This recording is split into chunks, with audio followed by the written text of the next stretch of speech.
Hi అండి, welcome to Priya tailors. ఈరోజు మా క్లాస్లో వాళ్ళకి ఒక చిన్న మిస్టేక్ చేశారండి. ఈ అమ్మాయి చాలా అంటే చాలా సన్నగా ఉంది, ఇంటర్ సెకండ్ ఇయర్ చదువుతానంట. షోల్డర్ పాయింట్ మాత్రం 6 పెట్టమని నేనే చెప్పాను. షోల్డర్ పాయింట్ 6 పాయింట్ పెట్టమ్మా అని చెప్పాను. 6 పెట్టారు. చెస్ట్ లూజ్ 7 వచ్చింది. ఆ పాపకి 7 వచ్చింది. కరెక్టేనా? ఆ అమ్మాయి పెట్టిన కొలతలు కరెక్టే, నేనేం ఇది చెప్పట్లే. కానీ చాలా మంది ఏమంటే షోల్డర్ ఎంత ఉంటుంది, చెస్ట్ అంతే వస్తుంది, ఒక 1/2 ఇంచ్ 1 ఇంచ్ వస్తుంది అనమాట. ఈ ఈ ఈ ఒక్క కొలత ఇది దేనికైనా 1.5 ఇంచ్ 1 ఇంచ్ చెప్తాను కదా నేను. ఈ కొలత ఇక్కడికే టచ్ అవ్వాలి, ఇక్కడ దాకా రాకూడదు. ఇది ఎక్స్ట్రా ఖర్చు కదా, ఇదే దీంట్లో రాకూడదు అనమాట. ఇది ఇంత చిన్నదిగా రాదు కదా మేడం అనేదానికి చిన్న చిట్కా ఏంటంటే, ఇక్కడ టచ్ 1 ఇంచ్ తీసుకోండి.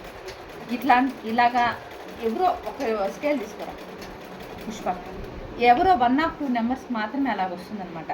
ఇక్కడ టాంచ్ ఇక్కడికి 1 ఇంచ్ తీసుకొని ఈ షోల్డర్ పాయింట్ కాడ నుండి ఈ ఏడికి కలుపుకోవాలి. ఖచ్చితంగా కలుపుకుంటే మనకు కావాల్సిన చెస్ట్ లూజ్ ఇక్కడికి ఆగిపోవాలి. మనం ఇప్పుడు ఇక్కడ టాంచి ఇలా తీసుకోవాలి. ఇది ఎగస్ట్రా ఖర్చు, దీంతో మనకు సంబంధమే లేదు.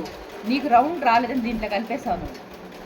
ఇది అందరికీ రాదు, అంటే నా లా ఉండే వాళ్ళకి, ఇప్పుడు మన క్లాస్లో ఉండే వాళ్ళందరికీ ఎవరికి రాదు. ఇది ఎవరో సన్నగా బాగా 0 సైజ్ మెయింటైన్ చేస్తారు చూడు, వాళ్ళకి మాత్రమే వస్తుంది అనమాట.